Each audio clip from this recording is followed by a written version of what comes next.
तर आपण आज टेस्टर बद्दल माहिती घेणार आहोत डिटेल्डमध्ये. तर साधारणतः 4 प्रकारचे टेस्टर अवेलेबल आहेत मार्केटमध्ये. आता शेतकऱ्यांना हा नॉर्मलच माहिती आहे जो अवेलेबल आहे. तर ह्याचं आपण आधी सगळ्यात पहिल्यांदा हा कसा काम करतो बघू, त्यानंतर बाकीच्यांची मी तुम्हाला स्टेप बाय स्टेप माहिती देतो. शेतकरी मित्रांनो नमस्कार, मी युवराज बागल काईट हायटेक पंढरपूर तर्फे आपलं स्वागत करत आहे. तर प्रत्येकाच्या शेतात ही पेटी आहे आणि पेटीमध्ये ही सगळ्यांची महत्वाची गोष्ट म्हणजे टेस्टर. तर आपण आज टेस्टर बद्दल माहिती घेणार आहोत डिटेल्डमध्ये. तर साधारणतः 4 प्रकारचे टेस्टर अवेलेबल आहेत मार्केटमध्ये. आता शेतकऱ्यांना हा नॉर्मलच माहिती आहे जो अवेलेबल आहे. तर ह्याचं आपण आधी सगळ्यात पहिल्यांदा हा कसा काम करतो बघू, त्यानंतर बाकीच्यांची मी तुम्हाला स्टेप बाय स्टेप माहिती देतो.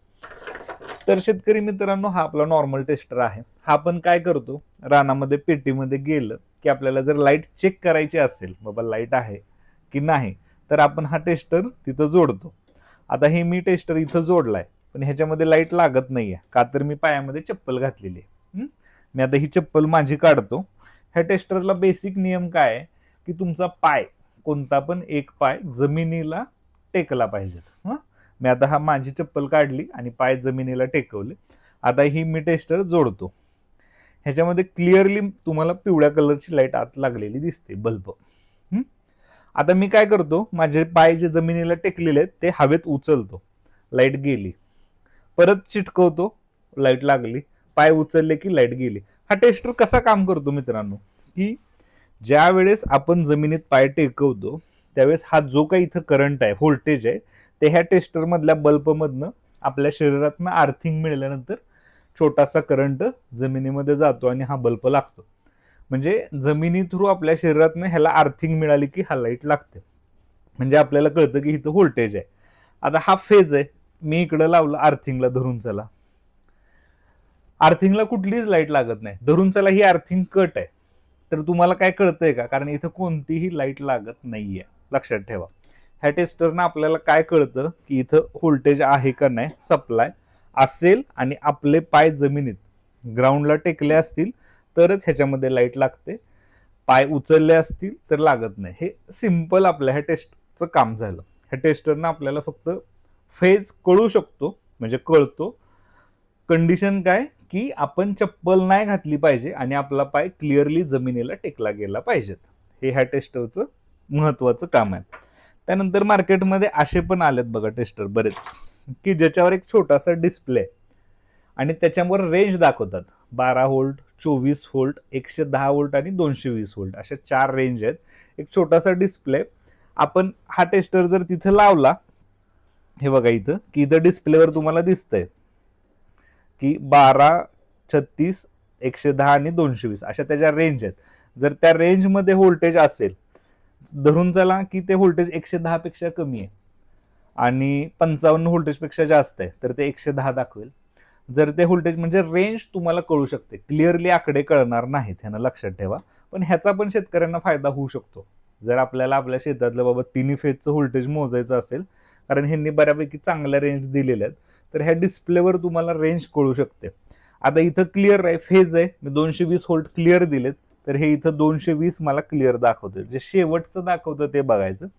पण ह्याला पण तोच प्रॉब्लेम आहे. मी जर हा आर्थिंगला लावला तर इथं फक्त ते मला एक सुरुवातीचं म्हणजे थोडंसं व्होल्टेज रिटर्न करंट येतंय तर ते दाखवते. पण इथं जरी आर्थिंग कट असेल तर यांना सुद्धा आपल्याला कळणार नाही. म्हणजे आर्थिंगला आयडियली 0 न्यूट्रल म्हणायचंय मला, सॉरी आर्थिंग नाही. तर इथं सुद्धा आपल्याला न्यूट्रल आहे का नाही हे कळत नाही. न्यूट्रल नसेल किंवा कट असेल कुठं, बऱ्याच शेतकऱ्यांना हा प्रॉब्लेम येतो की त्यांची न्यूट्रलच कट असते, म्हणजे डांबावरून येत नाही आणि सिंगल फेज मोटर ते चालवायचा प्रयत्न करतात पण मोटर चालत नाही, म्हणजे स्टार्टर, पण त्यांना हे कट आहे का नाही हे कळत नाही. तर त्यानंतर आता हा नवीन आलेला चायना टेस्टर. तर बरेच लोक कमेंट करतात, तर पहिल्यांदा मी हे सांगतो की ह्याची किंमत फक्त 60 रुपये आहे. 60 ते 70 रुपयाला साधारणतः मिळतो तो अवेलेबल म्हणजे नुसार. ह्याच्यामध्ये ह्यांनी काय दिलंय की तुम्ही जर हा नीट बघितला ना टेस्टर, तर आतमध्ये एक छोटासा बोर्ड दिलाय, इलेक्ट्रॉनिक प्रिंटेड सर्किट बोर्ड, आणि 3 सेल दिलेत त्या बोर्डला काम करण्यासाठी, छोटे आपल्या घड्याळात जसे सेल असतात. त्यानंतर एक स्प्रिंग आहे आणि जसा आपला नॉर्मल टेस्टर आहे तसाच हा काम करतो. ह्यांनी काय बाबा डोकं चालवलंय, तर सगळ्यात ह्या टेस्टरचा प्रॉब्लेम काय आहे, आता मी जरी लावला तरी ही जी लाईट लागते ही अतिशय छोटा बल्ब आहे, अगदी मिचमिचता बल्ब आहे. बऱ्याच शेतकऱ्यांना ज्यांचं बाबा एक वय झालंय आणि उन्हात काम करतायत त्यांना तर हे टेस्टरची लाईट कळतच नाही. हा सगळ्यांचा प्रॉब्लेम आहे. तर ह्यांनी हा कसा सॉल्व्ह केलाय, ह्याला चायना टेस्टर म्हणतात. पण असं काही नाही, अतिशय सोपं आहे, हा आपल्या इथं पण बनतो. फक्त याला नाव चायना टेस्टर असं म्हटलंय. म्हणजे तुम्हाला खरेदी करताना जर काय विचारायचं असेल तर हा चायना टेस्टर म्हणून तुम्ही खरेदी करू शकता. तर ह्या चायना टेस्टरचा फायदा काय, की आता जर बघा तुम्ही की मी जमिनीला म्हणजे माझे पाय टेकवले नाहीत किंवा चप्पल घातली तर ह्याच्यात कुठलीच लाईट लागत नाही. आता ज्या वेळेस मी हे सप्लायला टच करू तर तुम्हाला क्लिअरली डार्क मध्ये लाल लाईट लागलेली दिसते का बघा. कोणत्याही शेतकऱ्याला ही लाल लाईट सहज दिसू शकते, कारण ही भरपूर डार्क आहे. एलईडी लाईट आहे आणि त्याला सेलवर चालते, त्या वरच्या त्याच्या सर्किट मधल्या, त्यामुळे तुम्हाला ही इझिली डार्क लाईट दिसते. आता हा टेस्टर वापरताना मी चप्पल घातलेली आहे, मला चप्पल काढायची गरज नाही.